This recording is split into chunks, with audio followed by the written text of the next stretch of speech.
जय हिंद दोस्तों, एक बहुत ही इंपॉर्टेंट न्यूज मैं आपके सामने कवर करने वाला हूं। तो बिल्कुल इस न्यूज को आप सुनिएगा।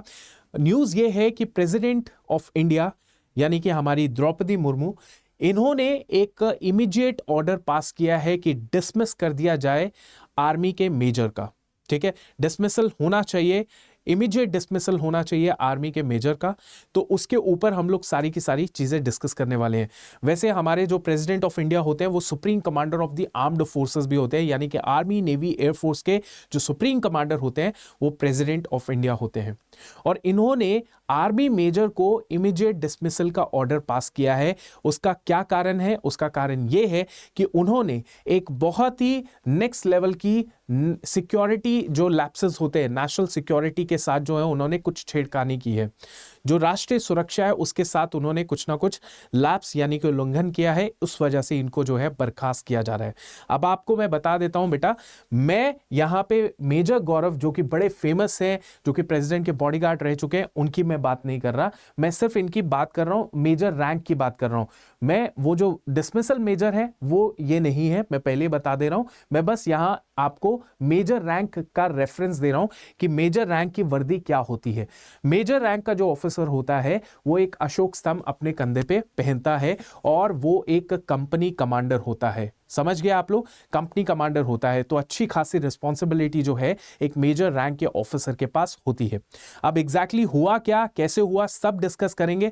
पर एक चीज मैं आपको बताता हूं कि ये जो मेजर रैंक का ऑफिसर था जिसको बर्खास्त किया गया, वो जुड़ा हुआ था आपके स्ट्रेटेजिक फोर्सेस कमांड यूनिट के साथ।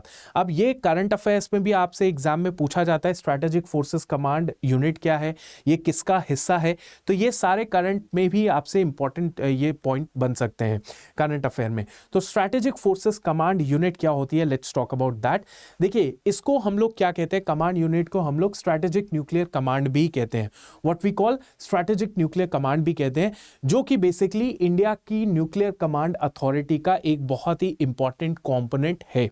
राइट, बहुत ही ज्यादा इंपॉर्टेंट कंपोनेंट है ये एसएफसी। ठीक है, इस कमांड के साथ जो है वो जो डिसमिसल आर्मी मेजर है वो जुड़ा हुआ था। ये जो कमांड होती है इसका काम होता है मैनेजमेंट करना और एडमिनिस्ट्रेशन करना। देश के जितने भी न्यूक्लियर वेपन्स हैं उन सारे न्यूक्लियर वेपन्स का जो स्टॉक पड़ा है उसका प्रॉपर तरीके से मैनेजमेंट और एडमिनिस्ट्रेशन करना। तो देखिए कितनी बड़ी रिस्पॉन्सिबिलिटी जो होती है वो इस कमांड यूनिट की होती है और इस कमांड में हर बंदे की होती है जो इस यूनिट के साथ जुड़ा होता है। अब आरोप ये लग रहा है कि भाई इस मेजर ने कुछ सिक्योरिटी से रिलेटेड कुछ जो है गलत काम किया है। तो चलिए देखते हैं क्या गलत काम है, क्या चीजें सही हैं, क्या गलत है। देखिए, बात ऐसी है कि हमारी जो president of India Draupadi Murmu है, उन्होंने ये जो ऑर्डर पास किया है ये पास किया है बेस्ड ऑन जो लिखा होता है आर्मी एक्ट 1950 के सेक्शन 18 में कि भाई कोई भी नेशनल सिक्योरिटी के साथ छेड़खानी करता हुआ दिखेगा उसको इमीडिएट बर्खास्त कर दिया जाएगा। और साथ ही साथ आर्टिकल 310 ऑफ द कॉन्स्टिट्यूशन को भी मद्देनजर रखते हुए ये डिसमिसल ऑर्डर जो है ये डिसीजन लिया गया है।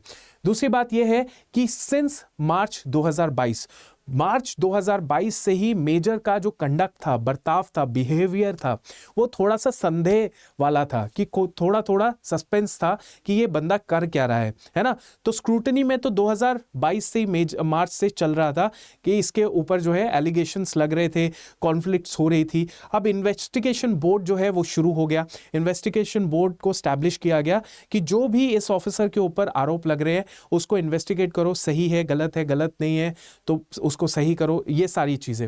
राइट, अब देखिए आगे क्या होता है कि मेजर इन्वॉल्वमेंट। अब इन्वेस्टिगेशन बोर्ड क्या बोलता है? इन्वेस्टिगेशन बोर्ड बोलता है कि मेजर इन्वॉल्वमेंट देखी गई इस मेजर की किसके साथ? मेजर इन्वॉल्वमेंट देखी गई इस मेजर की सिक्योरिटी जो लैप्सेस के अंदर। ठीक है, तो सिक्योरिटी लैप्सेस जो थे इन्होंने बहुत ज्यादा कर रखे थे। साथ ही साथ ये भी आरोप लगाया गया, ये भी बातें कही गई इन्वेस्टिगेशन बोर्ड के द्वारा कि इन्होंने जो इंफॉर्मेशन है, जो इंफॉर्मेशन क्लासिफाइड होती है, क्लासिफाइड मतलब बहुत ही ज्यादा सीक्रेट इंफॉर्मेशन होती है, उसको भी इन्होंने लीक किया है। और साथ ही साथ फाइनेंशियल एक्टिविटीज है वो भी इन्होंने, लेन देन, जो पैसे का लेन देन होता है वो भी इलीगल तरीके से बहुत ज्यादा लेन देन इन्होंने किया हुआ है।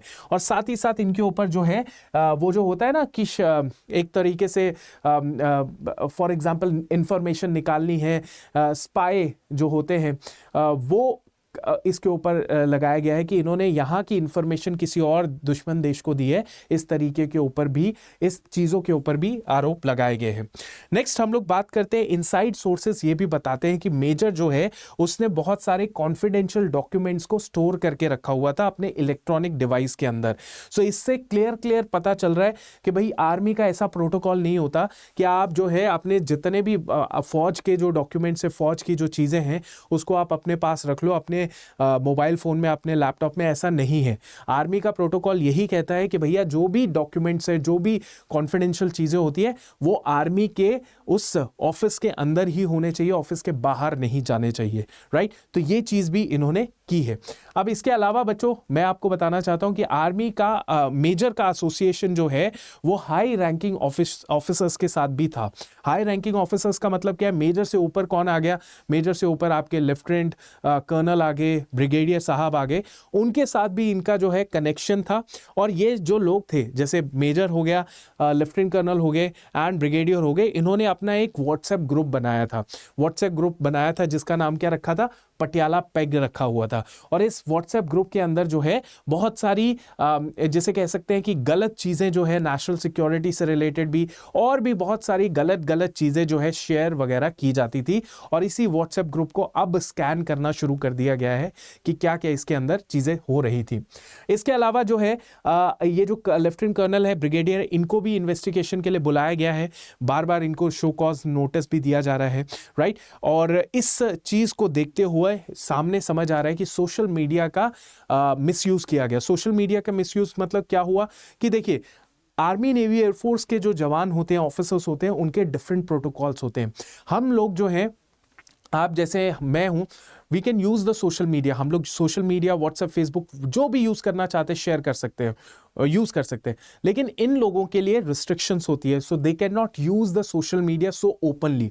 आपने कभी भी आर्मी, नेवी, एयरफोर्स के जवानों और ऑफिसर्स को नहीं देखा होगा that they are using social media so much. In fact वो तो अपनी फोटो भी डालते नहीं है सोशल मीडिया पे, right, as in comparison to बाकी ऑफिसर्स जो मान लीजिए सेंट्रल आर्म पुलिस फोर्सेस में ऑफिसर्स होते हैं, वो डालते रहते हैं, उनकी अपनी आईडीज होती है। आईएएस ऑफिसर्स, आईपीएस ऑफिसर्स सब अपने सोशल मीडिया अकाउंट्स का इस्तेमाल करते हैं। लेकिन as far as the armed forces are concern, वो नहीं कर सकते क्योंकि ये रूल्स के अगेंस्ट होता है। तो ये आपको समझ आ गया। व्हाट्सएप ग्रुप इनका था जो कि बेसिकली इनएप्रोप्रिएट कंटेंट जो है वो एक दूसरे में ट्रांसफर किया जाता, सर्कुलेट किया जाता था। अब इससे क्या समझ आ रहा है? इससे ये समझ आ रहा है, जो बोला गया है कि भाई कहीं ना कहीं संदेह ये लग रहा है कि इनका जो है पाकिस्तानी इंटेलिजेंस ऑपरेटिव्स के साथ एक अच्छा खासा तालमेल होगा, पाकिस्तानी एजेंसीज के साथ इनका तालमेल होगा। वहां से ये वहां पे ये अपनी पोटेंशियल इंफॉर्मेशन, नॉलेज, जो चीजें हैं वो वहां पे शेयर कर रहे हैं। ये चीजें बताई जा रही हैं जिसकी वजह से एक बहुत बड़ा सिक्योरिटी थ्रेट हमारे देश को हो सकता है। तो डेफिनेटली ये एक ऑब्वियसली जो प्रेसिडेंट ऑफ इंडिया ने ये जो डिसीजन लिया, ये एकदम से नहीं लिया होगा। बहुत अच्छे से इन्वेस्टिगेशन चल रही थी, 2022 से इन्वेस्टिगेशन चल रही थी, और उस इन्वेस्टिगेशन का अब ये अपडेट है कि इनको डिसमिस किया जा रहा है। और मुझे ये लगता है कि बिल्कुल ऐसा होना चाहिए। अगर नेशनल सिक्योरिटी के साथ छेड़खानी की जाती है तो इससे डेफिनेटली हमारे जो इतने करोड़ों लोग हैं उनकी सेफ्टी, सिक्योरिटी के साथ छेड़खानी हो रही है, हमारे देश के साथ छेड़खानी हो रही है, और ये किसी भी एंगल से एक्सेप्टेबल चीज नहीं है, राइट। तो आई होप आपको ये इंफॉर्मेशन बहुत ही इंपॉर्टेंट लगी होगी, क्योंकि आप भी कल को फौज में सर्विस देंगे तो आप भी इन चीजों को मद्देनजर रखते हुए देखेंगे कि यार ना मैं करूं ना किसी को करने दूं, है ना, कि आप फेसबुक, व्हाट्सएप जो मर्जी चलाएं, इस तरीके से नहीं होगा। There will be a limited restrictions will always be there. Now students, तो आई होप आपको ये सेशन पसंद आया हो। स्टूडेंट्स, मैं आप सबको बता देता हूं, हमारे गरुड़, पराक्रम, गरुड़ एंड शौर्य, ये AFCAT, CDS, CAPF, assistant commandant, ये सारे बैचेस हैं। इन सारे बैचेस की शुरुआत हो रही है 7 नवंबर से। लाइव बैचेस हैं, दिवाली से पहले शुरू कर रहे हैं ताकि दिवाली भी आप अच्छे से मनाएं और हमारे बैचेस को भी एनरोल कर दें। तो ये बैचेस कितने के होंगे? 2500 रुपए के होंगे। अगर आप कोड लगाएंगे Y588, ये कोड लगा लीजिएगा। इन सारे बैचेस में ये सारी चीजें आपको मिलेंगी, PYQs, 250 घंटे की classes, recorded classes, full syllabus, doubt sessions, everything will be there. अब ये बैचेस बैचेस जो है अलग अलग बैचेस हैं। अगर आप एक ही बैच, एक ही सब्सक्रिप्शन लेना चाहते हैं, डिफेंस ऑफिसर्स महापैक है, सेम कोड के साथ ले लीजिए। सारे लाइव बैचेस इसी सब्सक्रिप्शन से के साथ मिल जाएंगे और ये प्राइस भी आपको 3,000 का पड़ेगा। सो आई होप आपको ये सेशन इंफॉर्मेटिव लगा हुआ। अड्डा 24/7 एप्लीकेशन को इंस्टॉल कर लो और शुरुआत करो अपनी तैयारी जी की। Thank you so much. जय हिंद।